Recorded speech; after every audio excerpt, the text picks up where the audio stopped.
Yo guys, what is up? Max in our Wonderlands video, and today I've got a little bit of a pearlescent showcase for you.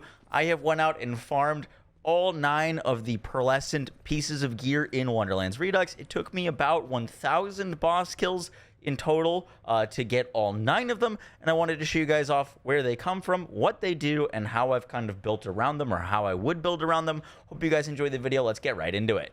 The first pearlescent on our list is the Revenant SMG. This gun reads, while below 75% of your health, this gun deals 100% bonus dark magic damage. And it drops from Sally and Lou, the inseparable omen. If you want to go farm this thing, it took me about 40 to 50 kills. It comes from Mount Craw in a little side area that you need to go to over here. But the reason this weapon is so cool is because you deal bonus dark magic damage, and you need to balance out your HP. And the build that I've been using this Revenant with, while there are multiple builds you can go, I originally was on like a Berserker build with Spore Warden, and now I've kind of settled on a fun build using the Reaper of Bones action skill, which constantly drains your life. And I'm pairing that with the Amnesia class mod, which whenever I take damage, I'm going to light myself on fire. So I'm constantly losing life, and I'm constantly lighting myself on fire and getting this big damage increase. But I'm also always dealing dark magic damage with my gun because I'm constantly losing that life. And I'm pairing it with the Berserker, who I'm getting life back on kill and increasing my damage with with cryo. So I'm getting dark magic bonuses, and I'm getting cryo increases, and I'm getting a ton of HP life back. Tons, 30% increased fire rate, and I'm able to get my action skill back quickly with Blood of the Fallen. This is one of the more unique builds, and wouldn't really be as much of a thing. It was a thing in base game, but this weapon is so good for this kind of build, and so that is the first pearl on our list. Our next weapon on the list is the Omega Rush Sword. Now, this is a dark magic locked sword that reads, while grounded, melee attacks gain tremendous range. Additionally, this blade has incredibly fast swing speed. This weapon attacks 2.25 seconds, or 2.25 times per second with 995 base damage. That is incredibly strong. And if you want to go farm this thing, you need to go to the Shattergrave Barrow, where you will find your legacy hunt to farm this thing. Now, there's a lot of different ways you could build around this weapon. I built around its attack speed, particularly with Ghostblade. Now, Ghostblade was pretty buffed in Redux. You used to, whenever you moved it around, you would suffer a penalty to its action skill duration. That doesn't happen anymore. And Ghostblade reads, it attacks this same amount of frequency as your melee weapon, meaning increases and to our attack speed and making our weapon attack as much as possible, especially with the fastest attacking weapon in the entire game, means that Ghostblade is going to spin very, very fast. And with Ghostblade's new augment, every time it hits something, it's going to apply a stack of bleed. Each bleed causes them to deal or lose 4% of their HP per second, and it stacks up to 5 times, aka an enemy is going to lose 20% of their HP per second, and we're getting multiple bleed stacks per second. This is a mobbing machine. It does not work against bossing, but for speedrunning the Chaos Chambers, Ghostblade deletes everything, and I'm pairing that with Berserker for even more melee damage and damage to frozen enemies. Our next weapon on the list is Suitor's Wrath. Now, this weapon reads that it fires a continuous stream of fiery hail, which follow the crosshair, dealing fire damage on impact. This gun, wherever you aim your crosshairs, is where the pellets will follow. If you want to farm this thing, it drops from Firelord Cinder, which you can farm in the Asa Ghul Necropolis. And the way I've built this weapon is a full fire and lightning build, going into Clawbringer, where we get bonus fire damage, increased elemental damage, bonus gun damage, increased lightning damage. We get awe for more crit chance damage. We're using the Cleansing Flames hammer, which was buffed, and also with the Soulfire augment to increase our lightning and fire damage against enemies hit by it. Resistance is futile to decrease enemies' resistances, and then I paired that with Blight Collar to always keep up our ward and restoring it, and whenever we're doing lightning, we're getting our ward back, increasing our gun damage and spell cooldown rate, and then pairing that with a full battery shield to proc lightning on shot. and also a Calamity class mod to increase all of the fire damage that we're doing. Pretty cool build, pretty cool weapon. Our next weapon on the list is the Midnight Wisdom. Now, this weapon functions similarly to the old Sandhawk, or I guess not really the old Sandhawk, but the Sandhawk from Borderlands 3, where you pull the trigger and it is going to fire 12 bolts out in a single shot. This weapon's got fast fire rate, and you are just pumping damage with it. It is a sniper, but it functions a little bit more like a shotgun assault rifle. Now, if you want to farm this thing, you need to farm it from Jarwood, which is an Elden Ring reference, and you can get there in the Tangle Drift. You need to do the side quest for the Wyvern, and then you'll get to the area that you can farm Jarwood.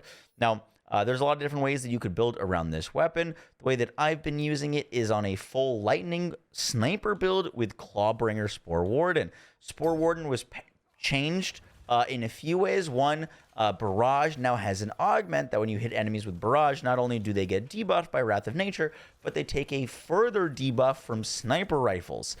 We also have a new skill that gives us freeload, triggers every 3 shots, and gives us amp damage. We're also getting ammo regen, bigger mag size, ability damage, which is great with Play the Angles, and we're firing a ton, so Play the Angles is perfect.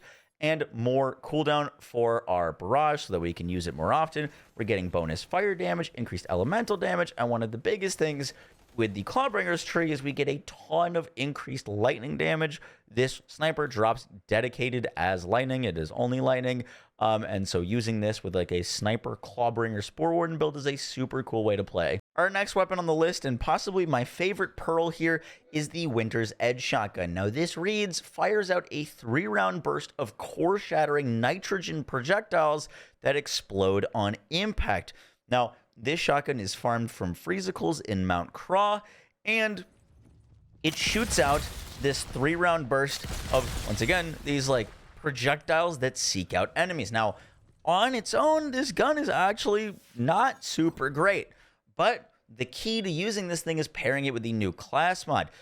The new class mod, the Gunslinger, whenever you deal damage, you apply a tag, which adds shots to the burst count.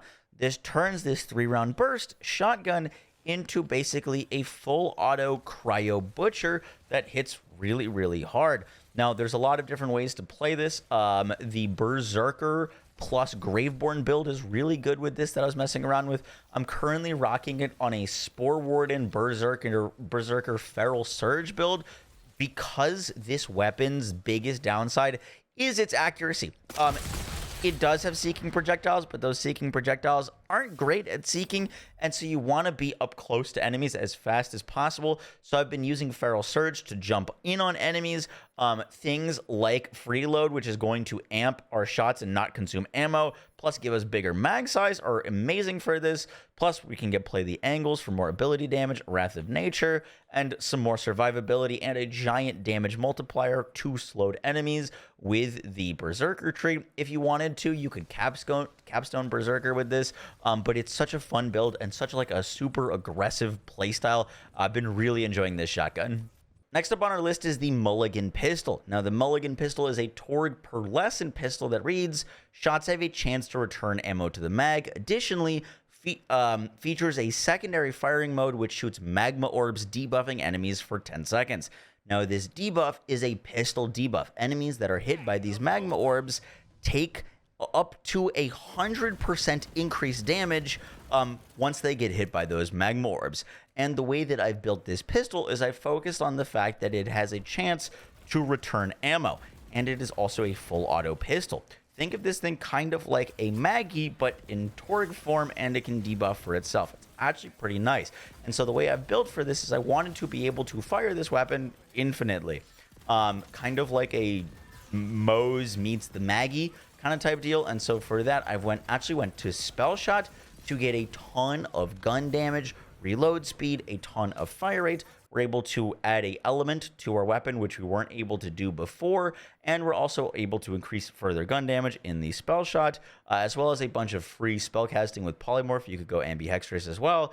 And then in Spore Warden, I really like the Spore Warden part. You could go any class with this, but I really wanted to get Freeload. Triggers every 2 shots for a 30% amp damage, and what that lets us do is we can just fire this gun a lot. You can see it'll like eventually get down, but when we're shooting enemies, we can fire this thing a whole bunch, and I really enjoy that. Kind of like a full auto Maggie. It hits pretty hard, and I'm still working on the build for it, but yeah, this very cool gun. And our last pearlescent weapon on the list, and in my opinion the coolest, is the Archaic Host. Now this fires a nano spark loaded bullet which has a high chance to detonate around the target, spawning a group of ravenous fate eaters that seek out nearby enemies. So this weapon spawns fate eaters that seek out nearby enemies. If you're familiar with the carrier assault rifle from Borderlands 3, it's similar to that, where when you shoot with this weapon, it sends out these fate eaters that will re-hit the enemy you're already shooting at, or go and fly and hit other enemies around it. This is perfect with dark magic, as the more enemies the dark magic hits, the more it will heal you. And there's some pretty cool ways to build around this. I originally was using Spore Warden with it for the fate eaters, but I've decided against that, and what I've settled on using is with the Stabomancer capstone, Executioner's Blade. Now your secondary class could be whatever you want, but secondary ability, Executioner's Blade, reads gun and spell critical hits have a chance to create an ethereal blade above the target that will impale them after a short delay. Ethereal blades deal melee damage based on the Fate Maker's equipped melee weapon, and it does 150% of your equipped melee weapon. And this does not scale off of the gun damage that procs it. Now, shooting this thing very quickly, you're going to be getting a ton of these little fate eaters to spawn, which can proc gun critical hits. They do gun damage, and so you can get them spawning Executioner's Blade on a bunch of different enemies. And if you did not know, Executioner's Blade is disgustingly strong, and when it critical hits and from the shadows, it'll guarantee proc Alchemic Agent, which is double dipping status effect damage. And I found this weapon to be best used not as a like gun dealing damage itself, but as a way to proc a bunch of different Executioner Blades and scale that with Stabomancer and Berserker, or Stabomancer whatever, to focus on just dealing tons and tons of melee damage. The video is already running a bit long, so I just want to show you guys these two Pearlescent Shields real quick. This is the Agony Shield. It gives you a 65% increased damage to all of your damage while your shield is depleted. You can farm this from Vesper the Ringmaster in the Pyramid, and the other shield is the Negative Force. This is a really high capacity shield that when you take cryo damage, you can increase your shield capacity by 125% and increase your movement speed. Pretty good for like deathless builds, and you can farm this one from Ribula. Guys, that is going to do it for the video. I hope you enjoyed the little pearl showcase, plus some cool ways to actually use those pearls. I hope you enjoyed the video, and I wish you all the best of luck in farming your own pearls. I'll catch you all in the next one, guys. Take care. Peace.